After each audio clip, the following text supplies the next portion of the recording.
music, there are great things in store. Since I'm quoting famous figures, Franklin Roosevelt said, "Be sincere, be brief, and be sweet." So before I completely fail at being brief, I'm going to introduce our classroom. I'm convinced that this person has not slept in the last 3 years.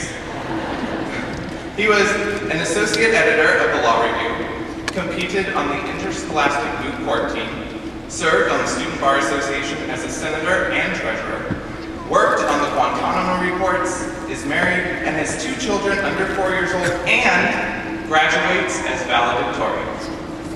In addition, if you ever need advice, he always manages to be the voice of logic, reason, and wisdom. It is my privilege to present to you the class of 2011 student speaker, Sean Kimoni.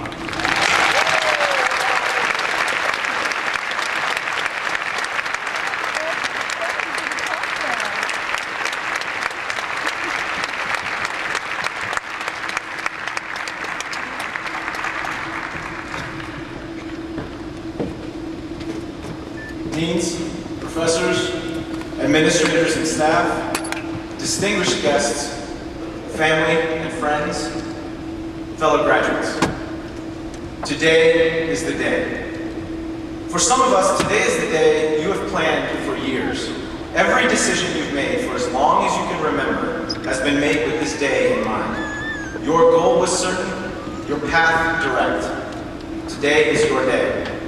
Others have come to this day by a more winding road.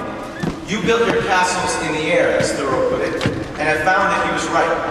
Your work has not been lost because you have succeeded in putting the foundations under them. Today is your day. However we started, whatever motivated us to step onto this path, today we celebrate together the fruits of that decision. Of course, in the success of today, it is easy to look back and say that we made the right choice. It is always clearer in hindsight than in the moment. But it is those crucial moments of decision that make all the difference. I faced such a moment one night last spring with exams bearing down on us and my wife 9 months pregnant with our son. I awoke with a start, waking Michelle as I did. In one of those moments of perfect clarity that come only in the deepest, stillest parts of the night, I knew, without so much as a whisper of a doubt, what I must do. "Honey," I said, "we must name the boy Obi-Wan Kimoni." "You're an idiot," Michelle said, and went back to sleep.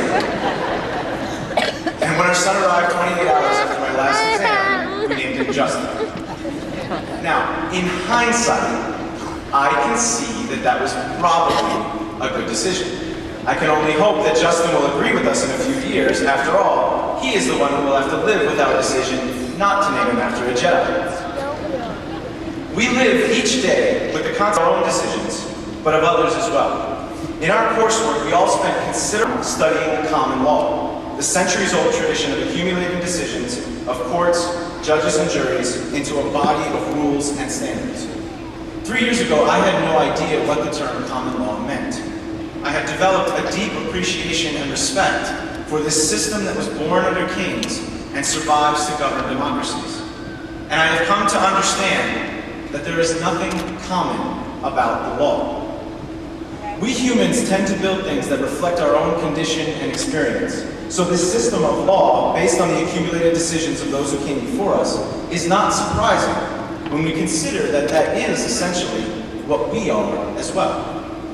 We are the product of not only our own decisions, but also the choices and efforts and successes and failures of all those who came before us. It is fitting then, as we celebrate an achievement of such consequence as graduating from law school, that we recognize and show gratitude for the shoulders on which we've stood to reach this height. Today is possible for many of us because our parents and grandparents worked tirelessly to give us an opportunity for a better life. Recognizing that, we understand the impact our decisions will have on our children and echoing on into the generations.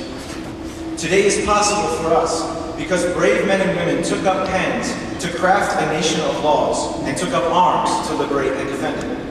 Now we have chosen to take part in shaping the future of those freedoms and those laws and we have been trained to do so by the ablest of teachers, in a supportive and dynamic community, a community that has been as affected by us as we have been by it. Take what our class has done in our short time here at Seton Hall.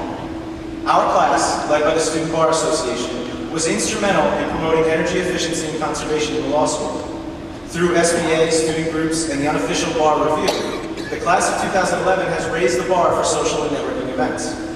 Members of our class helped to create a new and resoundingly successful alternative dispute resolution team. Our classmates resurrected the law school newspaper and won national praise for the cross-examiner. Members of our class were consulted by a congressional committee, observed the military tribunal at Guantanamo Bay, and honored Jordan's first female judge with the Sandra Day O'Connor Medal. And of course, perhaps our greatest legacy, thanks to our class, the fall semester will always have a snow day built into the exam period. Remember this community in the months and years ahead as we fight to make names for ourselves in the competitive legal world. Take the bonds of friendship that have grown in our time here beyond the walls of the school building and take confidence in our collective strength and mutual support. It has helped us get this far. About how hard it has been to get to today. Think about all the times when we were sure we were in over our heads, positive we had just failed an exam and convinced that we should have gone to farmer school. Think of all the faces we saw sitting in our first year orientation who are not sitting with us today. It is only because we decided not to give in to doubt and frustration and fear and exhaustion that we have made it to this day. And for some, it has been harder than for others. Our friends lost fathers, mothers, grandparents. Some had children. One classmate took exams while 9 months pregnant. Classmates overcame physical and learning disabilities, cared for sick family members, lost jobs, got mugged, got married, took ill, and yet, with the grace of God and the help of friends and family, we persevered. This is no easy thing we have done. Take pride in this moment. As Professor McLaughlin pointed out to us in Section C, it is a very small number of people who attain this level of academic accomplishment. We are already in some heady company, even just as we began our lives as lawyers. We are, as Dr. Fishman pointed out, lawyers now.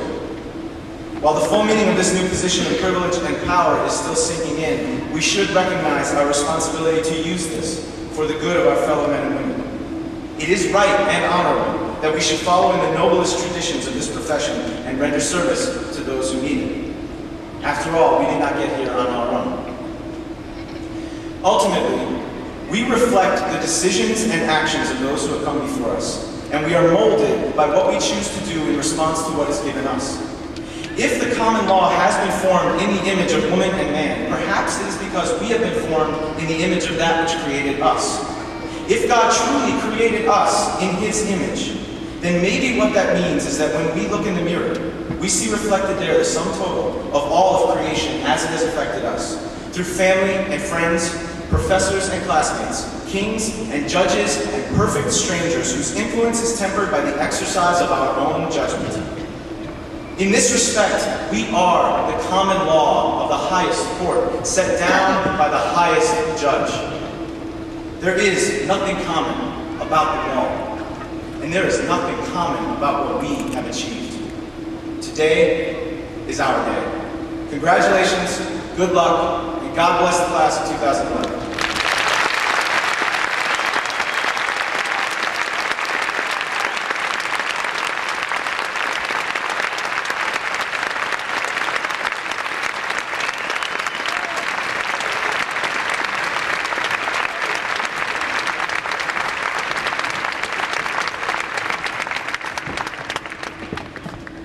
Thank you, Sean. Thank you, Todd. So now also we know that for the rest of his life, Justin's going to hear from all of your classmates. You know, you were almost named Obi-Wan.